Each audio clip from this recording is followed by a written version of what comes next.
안녕하세요. 책 읽어주는 여자 에젤 강미경입니다. 어느덧 6월로 들어섰네요. 우리가 처음 걸어가 보는 2021년의 6월인데요. 하나님의 풍성한 은혜 가운데 좋은 일들이 많이 일어날 거라고 기대하면서 한번 가봤으면 좋겠습니다.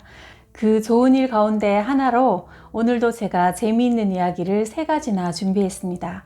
박종배 목사님의 넵 고객님 대리운전 목사입니다 라는 책 중에서 우선 꽃뱀에 물려서 30억이나 날려버린 사나이를 소개해 드리겠습니다. 경기도에 있는 오살리 기도원에서 사역하던 시절 토요일은 상담하러 오시는 분이 별로 없었다. 박 목사가 상담실을 정리하고 막 나오려는데 60대 초반 정도의 남성분이 초췌한 몰골로 들어섰다. 저 목사님 끝날 시간 다 됐는데 와서 죄송합니다. 아, 괜찮습니다. 앉으시지요. 머뭇거리던 남자는 박 목사가 권유한 소파에 앉았다. 얼굴이 시커먼 걸로 봐서 평소에 술을 많이 드시겠구나 싶었다. 옷에선 찌든 담배 냄새도 풍겼다. 잘 오셨어요, 성도님. 박 목사의 환대에 그는 굳은 표정이 풀리면서 사연을 털어놓기 시작했다. 목사님, 제가 한때는 직원들도 수십 명 둔 중소기업을 운영했던 사람입니다. 한마디로 잘 나갈 때가 있었지요.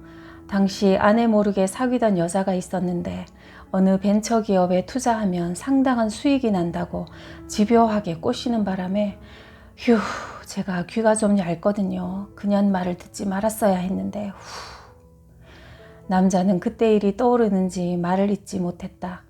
성도님, 음료수 한잔 하세요. 박 목사가 주스를 권하자 입을 축인 남자가 말을 이어갔다. 제가 그 여자한테 30억을 털렸답니다. 그 말과 함께 남자는 고개를 푹 떨궜다. 네? 30억을요? 그땐 내 눈에 뭐가 씌었나 봐요. 아니, 그럼 지금은 어떻게 지내세요? 그 많던 돈을 몽땅 사기당하고 수중에 3천만 원을 쥐고 있었습니다. 허참, 인생이 꼬이려니까 그런지 그것도 찜질방에서 만난 중국 교포 여자한테 성폭행범으로 몰려서 합의금으로 다 털렸어요. 아내에겐 벌써 이혼당했고요.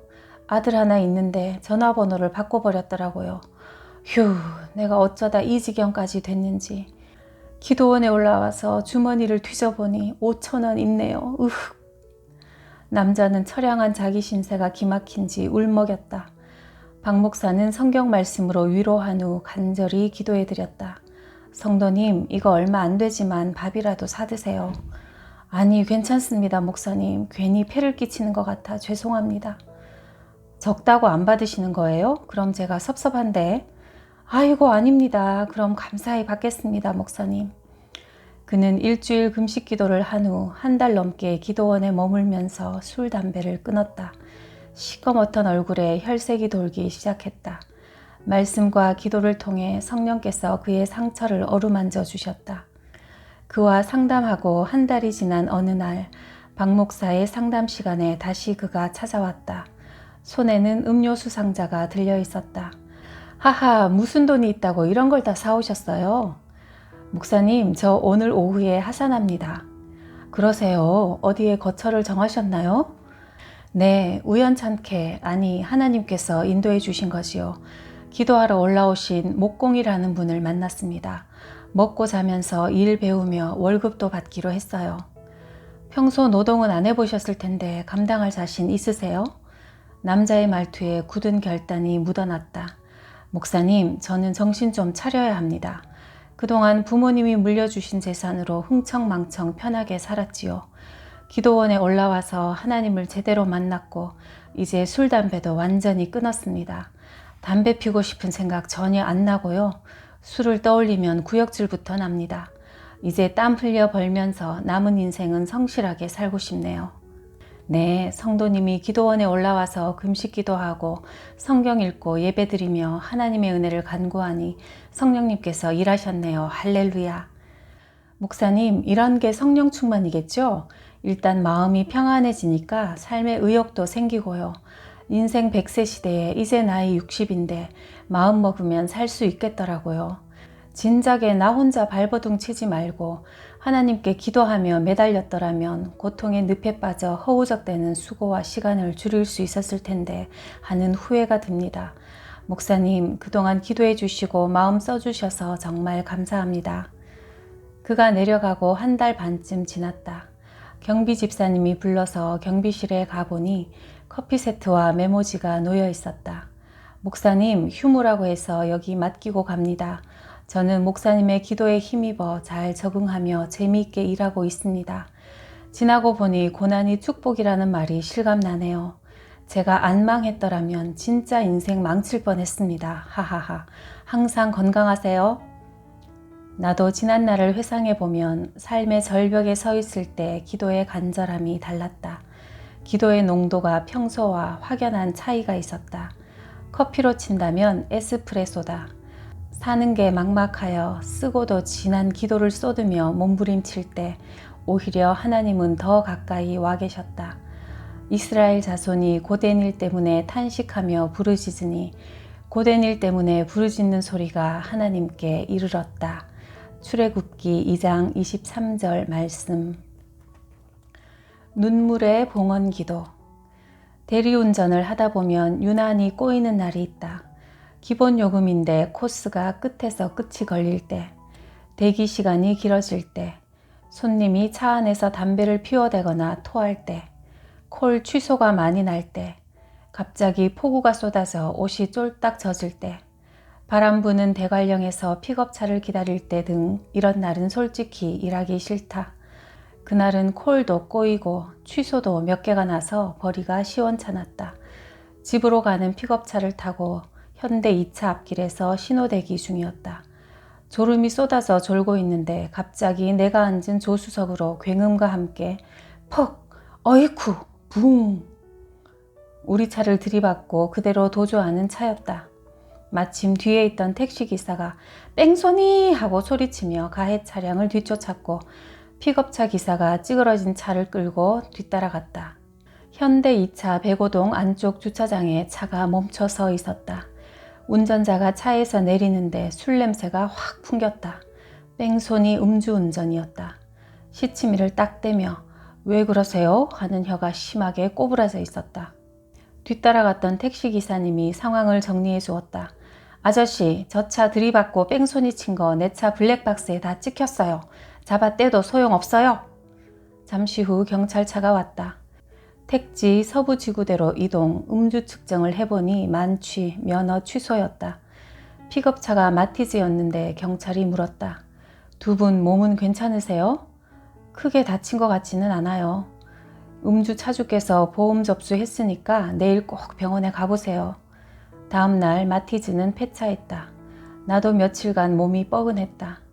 이런저런 일로 그 주간은 유난히 힘들게 대리운전을 했다. 주일이 되었다. 새벽 3시까지 일하고 7시 전에 일어나 씻고 교회로 가야 했다. 몸이 무거웠다. 일어나기 싫었다. 교회 가기 싫었다. 명색이 담임 목사인데 주일 아침에 일어나기 싫다니, 교회 가기 싫다니 말이 되는 건가? 그날은 의무감으로 마지못해 교회에 갔다. 예배가 시작되었다. 5분이 지났는데도 우리 가족 외엔 아무도 안 왔다. 사도신경을 할 때 성도들이 도착했다. 저분들도 나처럼 일주일 내내 일하고 남들은 쉬는 주일에 교회에 온 게 아닌가? 그날은 늦었지만 와준 것만으로도 감사했다. 설교가 시작되었다. 앞줄에 앉아 계신 집사님의 눈꺼풀이 무거워 보였다. 이내 눈을 감더니 고개가 의자 뒤로 젖혀졌다. 잠시 후 드르렁 드르렁 코를 골았다. 아내 되는 권사님이 민망하셨는지 뒤에서 툭 쳤다. 잠시 정신이 드는가 싶더니 다시 드렁드렁. 몇 안 되는 성도들이 설교자는 안 쳐다보고 드르렁 집사님만 쳐다보고 있었다. 설교가 끝나고 봉헌기도 시간이 되었다. 헌금함을 붙잡고 기도하는데 힘에 붙였던 내 한 주가 필름처럼 스쳐갔다. 손님들에게 시달렸던 일, 인격적인 모욕, 뺑소니 차, 여기에 성도님들의 한 주도 오버랩 되었다. 저들도 나처럼 돈 벌기가 얼마나 힘드셨을까. 그렇게 피땀 흘려 번 돈을 지금 하나님께 드리시는구나. 눈물이 울컥 솟구쳤다. 헌금함을 붙들고 으흐흑 울음이 터져 나왔다. 드르렁 주무시던 집사님이 이번엔 흑흑흑 대셨다. 여기저기서 훌쩍훌쩍 우는 소리가 들렸다. 헌금통을 붙잡고 간절히 정말 간절히 기도해드렸다. 축도로 예배를 마쳤다. 드르렁 집사님이 내 앞으로 오더니 손을 꼭 잡으면서 말씀하셨다. 목사님, 오늘 봉헌 기도에 은혜 많이 받았습니다. 한동안 봉헌 기도 때마다 그렇게 눈물이 났다. 그래, 성도들의 이 헌금은 저분들의 땀과 피다. 이런 헌금을 목사가 막 써대면 하나님께 벌 받지, 암 받고 말고. 그때부터 교회 헌금을 지출할 때면 꼭 3번은 망설이는 습관이 생겼다. 3번째 이야기는 잘 사는 게 뭘까입니다. 대리운전에도 단골 손님이 제법 있다. 내 단골 중에 50대 중반의 2 친구가 있는데 국철, 만홍이라는 분들이다. 워낙 자주 대리기사를 부르다 보면 자연스럽게 손님의 이름과 직업도 알게 되고 외상으로 태워주기도 한다. 이 2 친구는 한 동네의 윗집 아랫집에서 살았고 초등학교부터 고등학교까지 같은 학교에 다녔다.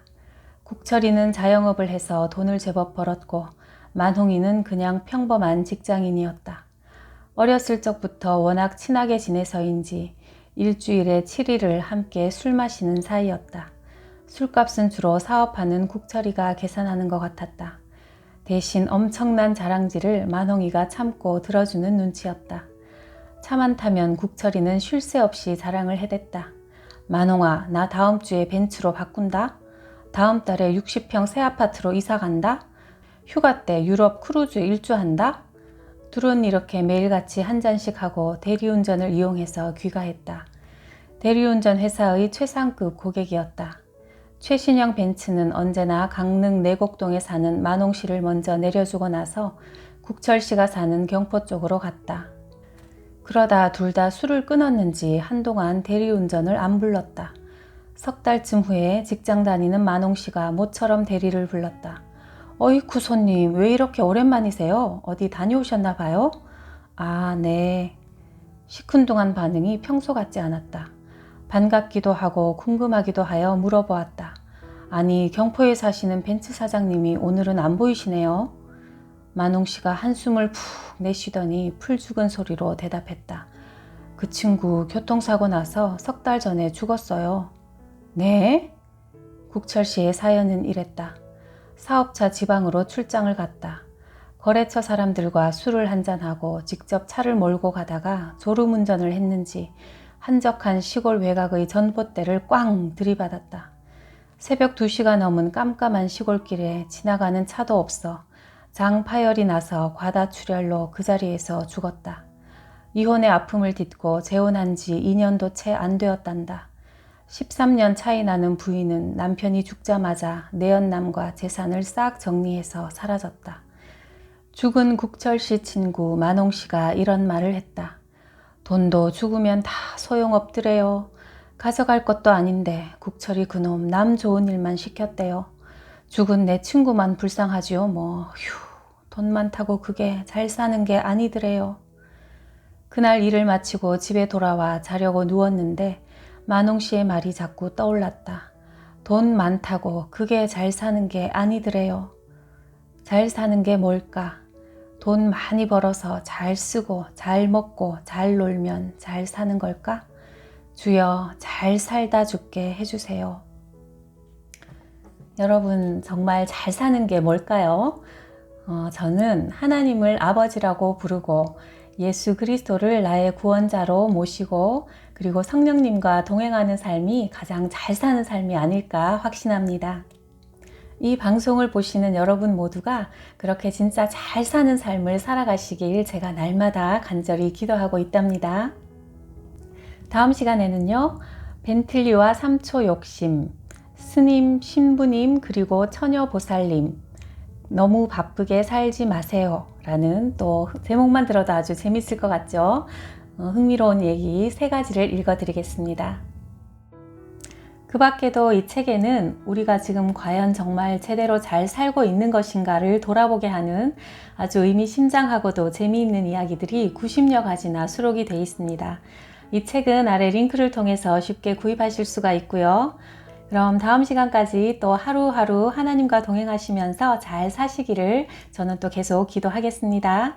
오늘도 함께 해주셔서 감사드리고요. 좋아요와 구독은 언제나 큰 힘이 됩니다. 그럼 다음 시간까지 잘 사세요.